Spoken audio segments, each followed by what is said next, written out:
Presentan este programa Fundación Salud Uruguay y Clínica Odontológica Montevideo Impodent para sus productos Ortometric.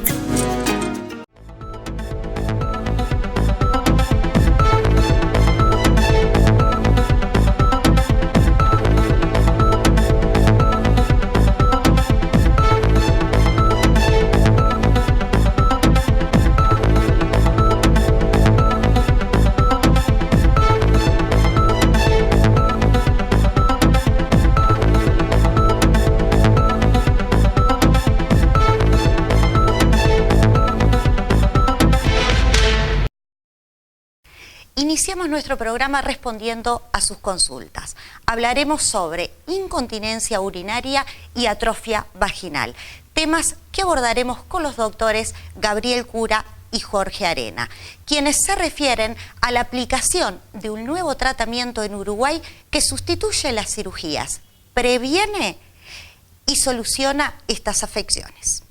Esta tecnología es el uso del láser a través de su aplicación vaginal, en forma totalmente ambulatoria, a través de una serie de sesiones, entre las cuales media un intervalo, donde lo que se hace es sustituir la solución quirúrgica del problema.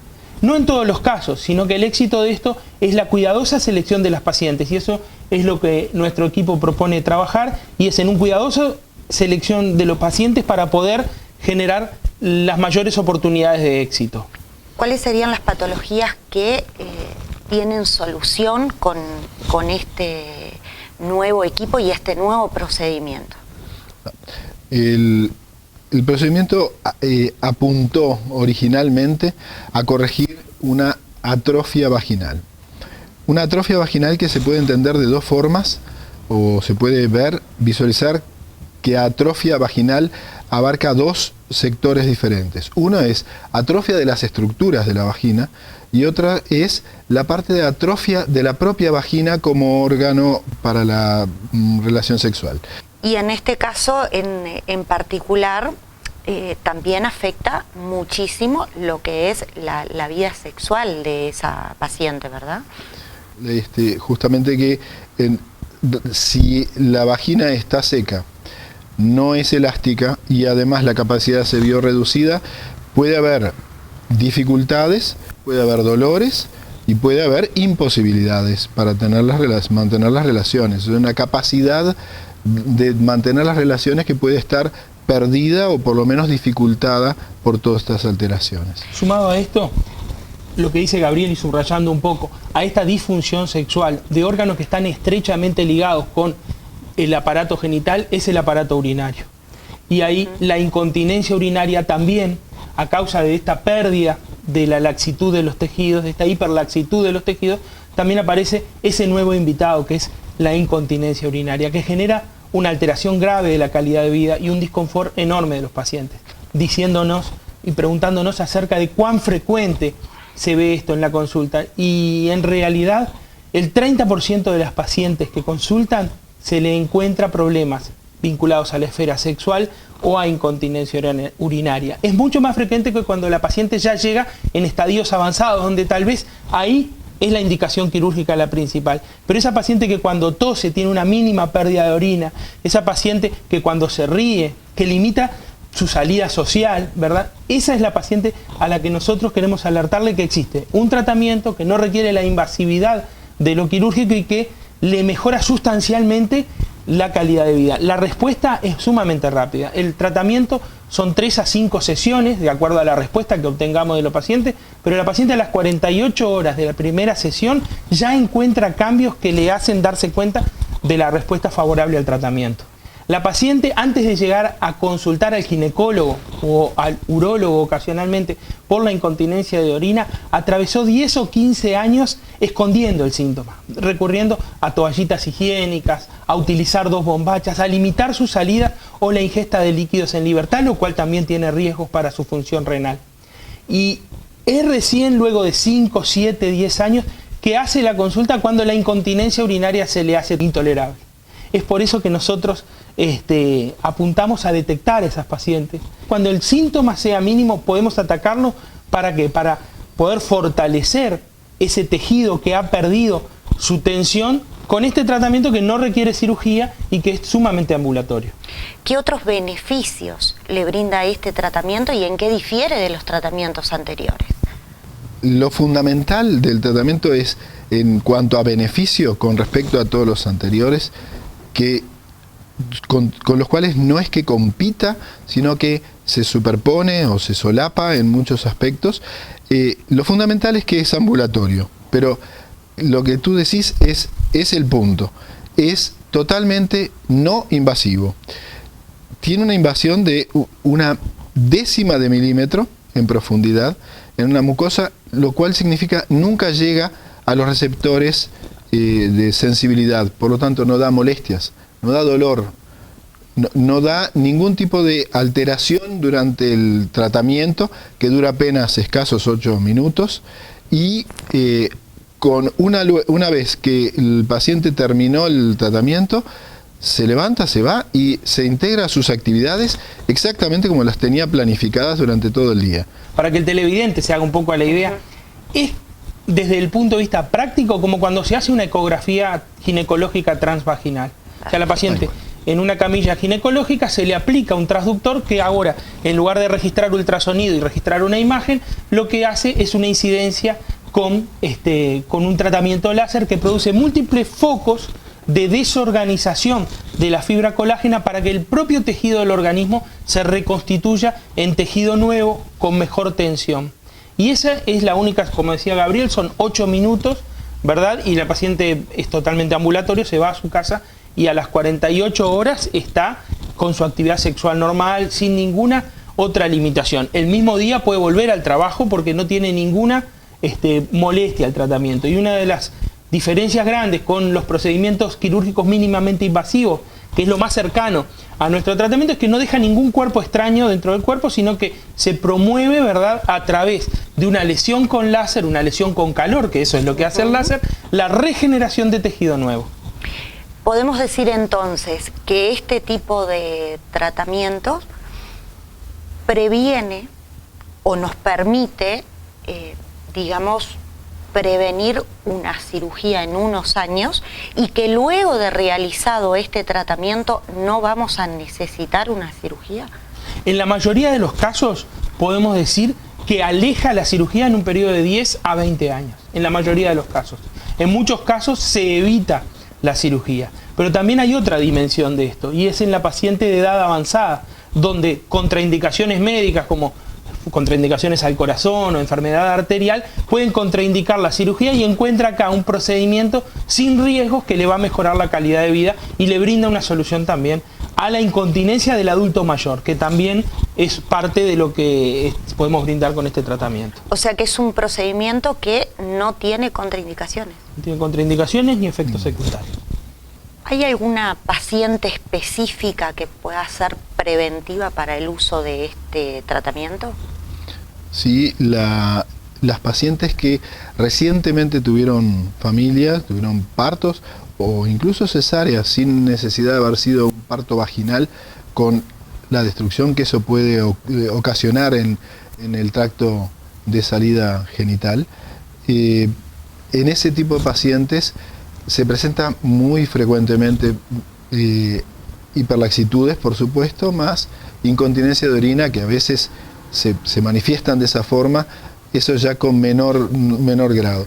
Pero ese tipo de pacientes tratadas a tiempo previenen una cirugía de futuro, lo que preguntabas hace un momento, porque en realidad ese tipo de pacientes que recuperan de forma natural su tensión vaginal y su lubricación, y de repente que tuvieron pérdida de orina y que la recuperaron, se quedaron continentes luego de pasados 2-3 meses, espontáneamente pueden mejorarlo, no significa que lo que generó todo ese movimiento y momento haya vuelto a la normalidad, sino que queda corregido por el tenor de hormonas que tiene en ese momento la mujer, que es una mujer joven, que por lo tanto el tenor de estrógenos le va a mejorar todas estas estructuras, pero lo va a hacer hasta el momento que vuelvan a caer, que va a ser en el momento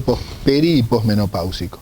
En ese momento, esa paciente, si no se trató o no hizo algún tipo de prevención, de alguna forma, puede llegar a tener pérdidas de orina, prolapsos, que son los que vemos normalmente en esa franja etaria, ¿verdad?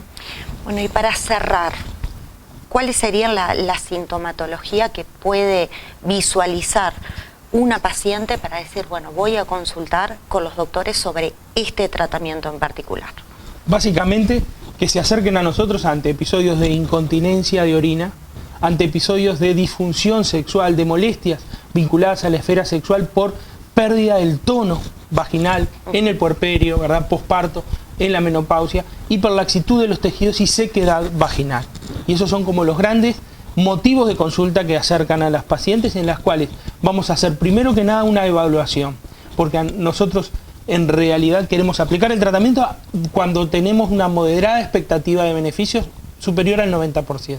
Entonces vamos a evaluar en forma integral a la paciente, por supuesto que en conjunto con el ginecólogo tratante, vamos a estar en comunicación con su ginecólogo tratante y proponerle este tratamiento, que es moderno, que es una alternativa en los casos específicos donde este tratamiento brinde los óptimos resultados. Perfecto, muchísimas gracias. A ti. Cuando usted ingresa a Círculo Láser, ingresa al primer sanatorio de ojos de Uruguay, un centro de referencia en oftalmología para Latinoamérica. Nos vemos en Círculo Láser.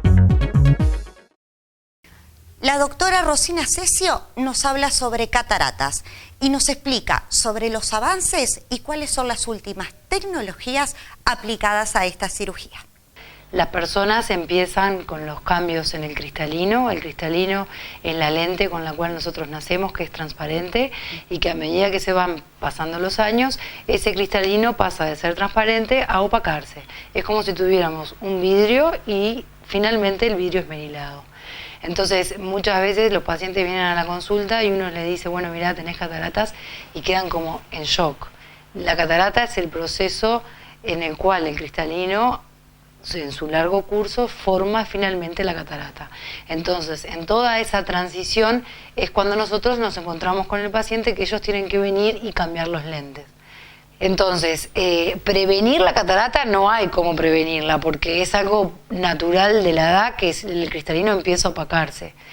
Lo que sí se puede es prevenir el cuándo empezar a hacer la cirugía. O sea, la cirugía la podemos hacer antes que esté conformada la catarata, es una realidad y se puede hacer.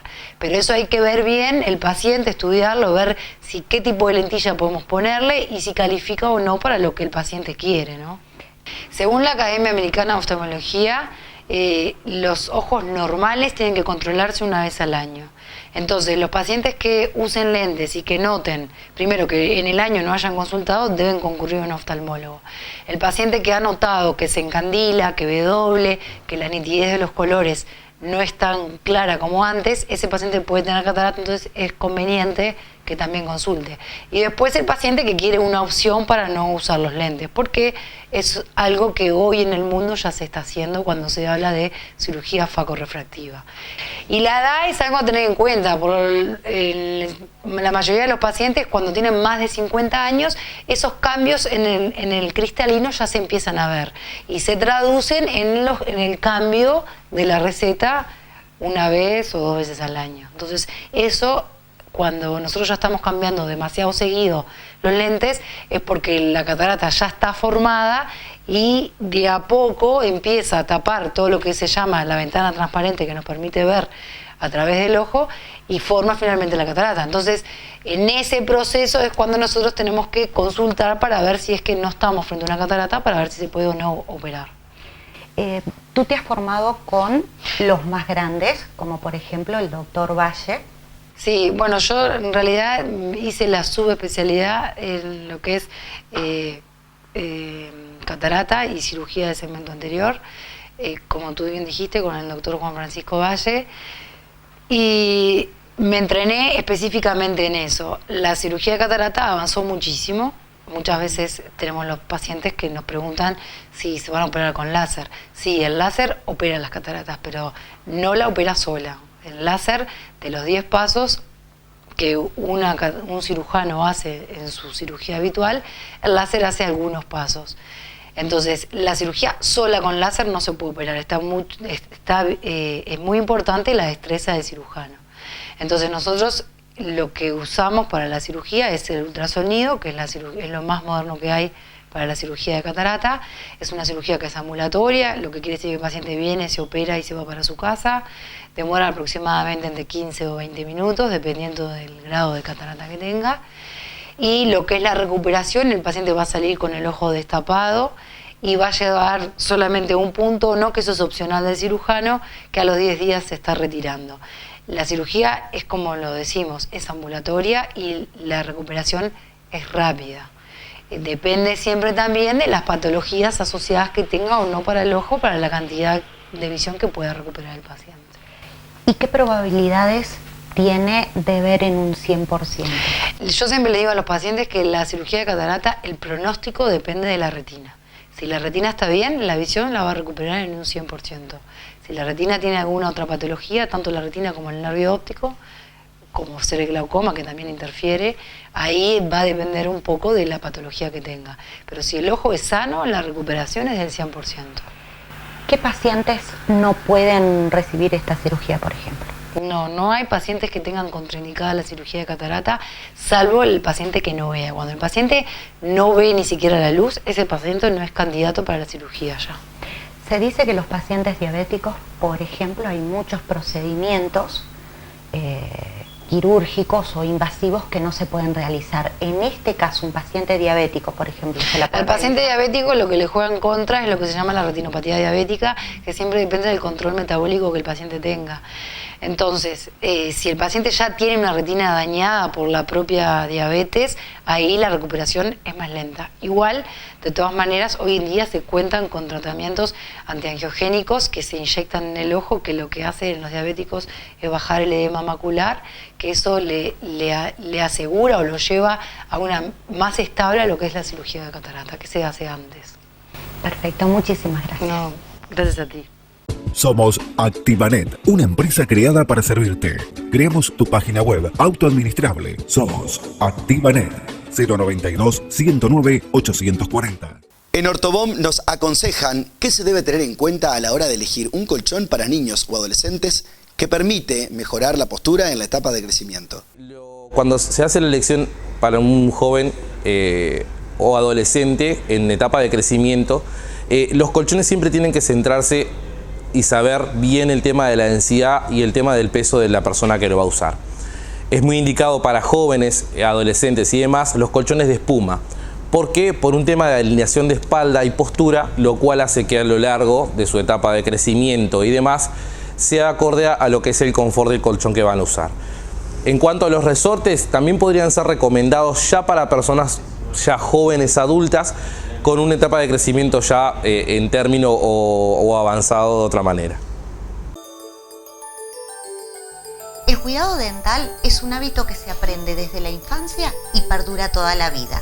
Aquí los padres aprendemos que la prevención es el mejor tratamiento. Clínica Odontológica Montevideo. Impodent. Para sus 2 sucursales, Montevideo y Las Piedras. Altos estándares de calidad, pero un compromiso difícil de igualar.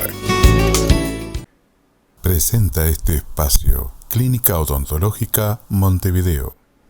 Visitamos Clínica Odontológica Montevideo para informarnos sobre cómo prevenir las diferentes patologías que afectan a la mujer en el periodo de gestación. En esta etapa de la vida de la mujer ocurren muchos cambios hormonales que hacen que tenga mayor probabilidad a tener ciertas patologías como caries dental, enfermedad periodontal y gingivitis. En cuanto a la gingivitis y la enfermedad periodontal, más por el tema de que aumenta generalmente el flujo sanguíneo a causa de las hormonas, y bueno, puede pasar esto. Y la caries no en sí por las hormonas, sino por que generalmente consumen más azúcar en esta etapa y con mayor frecuencia. Entonces, si esto se acompaña de un cepillado, una higiene no tan correcta o no tan habitual, pasa que hay mayor incidencia de caries. ¿Cuáles son los tratamientos que puede recibir una embarazada? El tratamiento se va a realizar, lo ideal sería en el segundo trimestre del embarazo, pero obviamente que si existe algún tipo de urgencias, con los debidos cuidados que el odontólogo tiene que tener, como por ejemplo en embarazadas no se puede realizar radiografías, si bien la radiación es mínima, es recomendable que no la tenga. Ciertos analgésicos, ciertos antibióticos, como por ejemplo las tetraciclinas, muchas veces afectan el germen dentario en el desarrollo del feto, entonces es recomendable tampoco usarlas durante el embarazo. Pero en sí la atención odontológica con cuidado se puede realizar bien.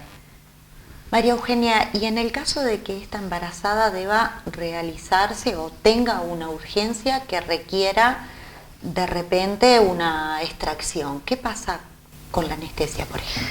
En ese caso siempre se prioriza la salud de la madre y en casos de urgencias así no hay problema, se la atiende. Tal vez a veces es recomendable hacer algún tipo de interconsulta con su médico para que nos oriente un poquito más, pero como te digo, el segundo trimestre del embarazo es donde ya el desarrollo del niño ya más o menos ha culminado o digamos que los primeros 3 meses son como críticos, por lo tanto siempre que sea necesaria la atención en embarazadas, priorizamos esa etapa del embarazo. Por supuesto que si hay una urgencia antes, en los primeros 3 meses, por supuesto que se puede atender.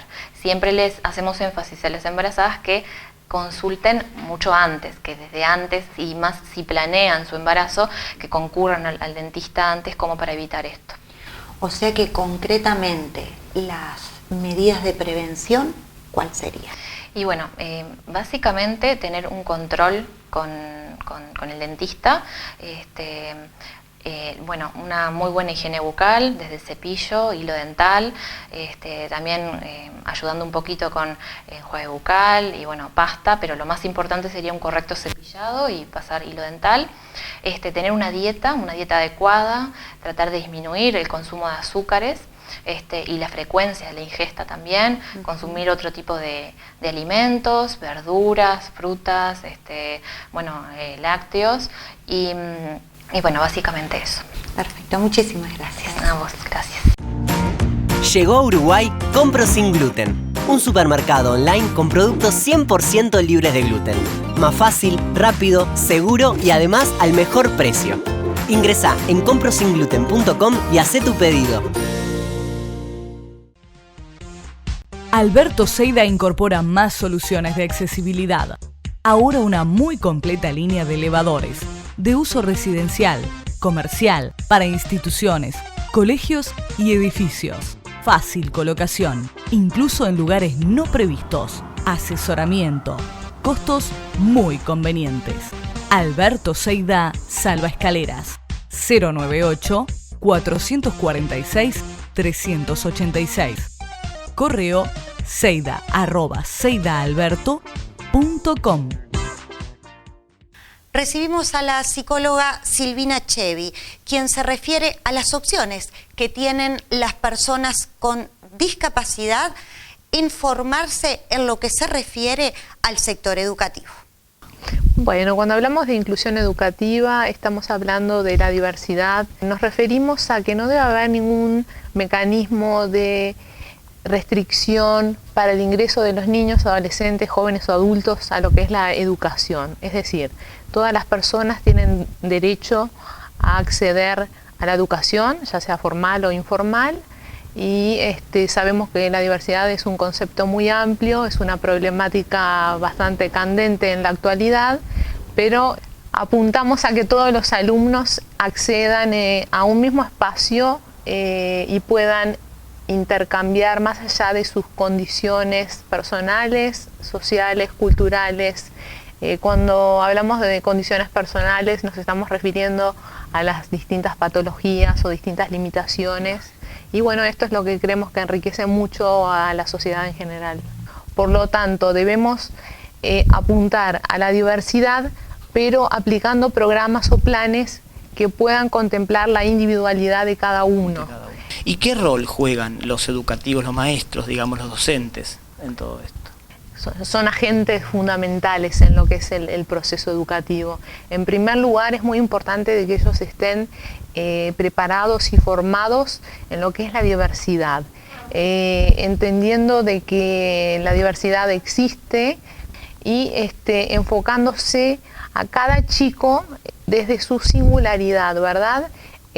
Tienen que tener los maestros como una visión de un aula diversa, pero apuntando a cada uno para poder estimularlos y que el aprendizaje pueda potenciarse, digamos, que puedan explotarse al máximo sus capacidades y sus potencialidades, y de este modo estimularlos a ellos en sus aprendizajes. Lógico. ¿No?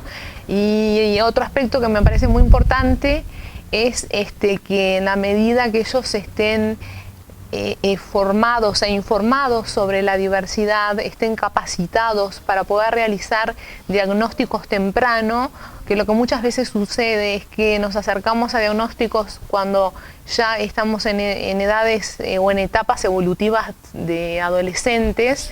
Ya hay muchos años de la vida que se perdieron, por decirlo de alguna forma, en lo que es la estimulación. Entonces no es lo mismo comenzar a trabajar con un niño a los 2 o 3 años y realizar las derivaciones pertinentes a los especialistas que estimular a un adolescente o joven cuando ya está en una edad más avanzada. Más avanzada, totalmente. ¿Y quiénes pueden acceder, digamos, a la formación, digamos? Pueden acceder, todas aquellas personas que estén vinculadas de una forma u otra a la temática de la educación inclusiva, ya sean los docentes, educadores, acompañantes terapéuticos, directores, los padres de esta población en cuestión, los propios alumnos.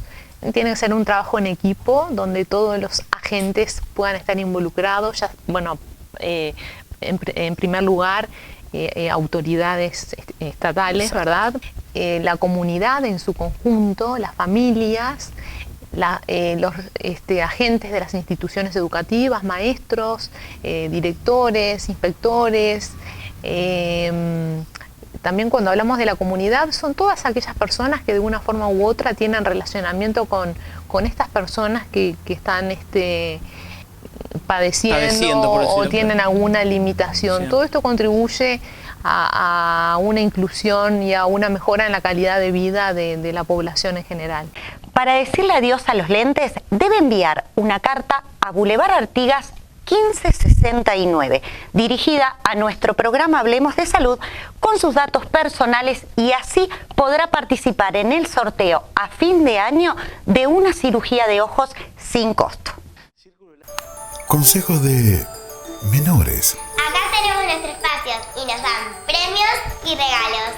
Hay que lavarse los dientes después de cada comida. Aprendí a chuparme el dedo. Clínica Odontológica Montevideo, para sus 2 sucursales, Montevideo y Las Piedras, un centro de especial atención, pero un rincón muy agradable también para ellos. Y llegando al minuto 30 de esta edición, nos vamos agradeciéndoles a los profesionales invitados, a Clínica Odontológica Montevideo, Liber Luna, Círculo Láser, y a ustedes, por supuesto, por semana a semana, abrirnos las puertas de su casa. Recuerde, su salud es lo más importante. Su cita es aquí, todos los sábados a las 9 horas, en el 10, el canal uruguayo.